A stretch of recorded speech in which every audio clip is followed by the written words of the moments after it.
સાબરકાંઠાની વાત કરીએ તો સાબરકાંઠામાં હિંમતનગરનું ગામડી ગામ પુરુષ વિહાણું બની ગયું છે। પોલીસે 700 લોકોના ટોળા સામે ફરિયાદ કરતા પુરુષો ફરાર થઈ ગયા છે। ત્યારે તાજેતરમાં અકસ્માત બાદ મોત થતા હંગામો થયો હતો। ગામડી ગામમાં માત્ર 100 મહિલાઓ જ હાજર છે। પોલીસના ભયથી પુરુષો ફરાર થઈ ગયા છે। ત્યારે દૂધ મંડળી પણ બંધ થઈ ગઈ છે। તો પશુપાલન અને ખેતી માટે પણ સમસ્યા ઊભી થઈ છે। દૂધને રસ્તા પર ફેંકવા મહિલાઓ મજબૂર બની ગઈ છે। પુરુષો ફરાર થતા ગામની મહિલાઓ પણ ભયભીત બની ગઈ છે। તો સાબરકાંઠાથી આ મહત્વના સમાચાર સામે આવ્યા છે, જ્યાં હિંમતનગરનું ગામડી ગામ પુરુષ વિહાણું બની ગયું છે। તાજેતરમાં અકસ્માત બાદ મોત થતા હંગામો થયો હતો। ત્યારે ગામડી ગામમાં માત્ર 100 મહિલાઓ જ અત્યારે હાજર છે। પોલીસે 700 લોકોના ટોળા સામે ફરિયાદ કરતા પુરુષો ફરાર થઈ ગયા છે।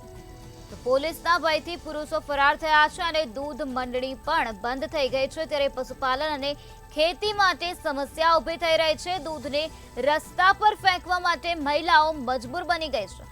પુરુષો ફરાર થતા ગામની મહિલાઓ પણ ભયભીત થઈ છે। તો આજ મુદ્દે વધુ માહિતી આપવા માટે આપણી સાથે સંવાદદાતા ચિરાગ મેઘા જોડાઈ ગયા છે। ચિરાગ, સાબરકાંઠાના હિંમતનગરનું ગામડી ગામ પુરુષ વિહોણું બન્યું છે, શું છે વધુ વિગત?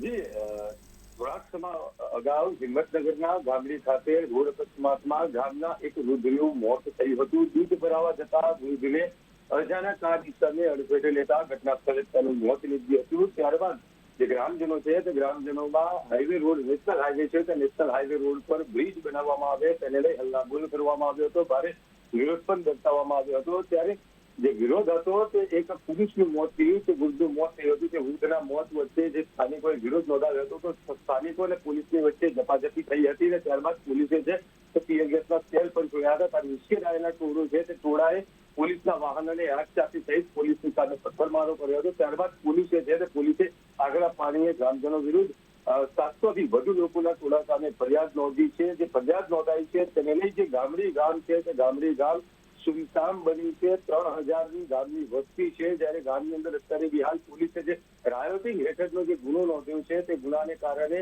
ક્યાંક ને ક્યાંક ગામની અંદર પુરુષોમાં ભારે ભય ફેલાયો છે। તેને લઈ ગામની અંદર 3000ની સંખ્યા છે તેને લઈ ફક્ત હાલ ગામની અંદર 100 જેટલી મહિલાઓ હાજર જોવા મળી રહી છે। જેને લઈ પોલીસે જે કાર્યવાહી કરી છે તેને લઈ ગામની અંદર ભય જોવા મળી રહ્યો છે। ત્યારે પશુપાલન ખેતી સાથે પણ અનેક સમસ્યાઓ ઊભી થઈ છે। ગામની અંદર જે દૂધ ભરાવાની ડેરી હોય છે તે ડેરી પણ બંધ થઈ છે અને ગામ છે તે ગામ સુમસામ જોવા મળી રહ્યું છે અને લોકોમાં ભય પણ જોવા મળી રહ્યું છે। જી ચિરાગ, સમગ્ર માહિતી આપવા બદલ આભાર।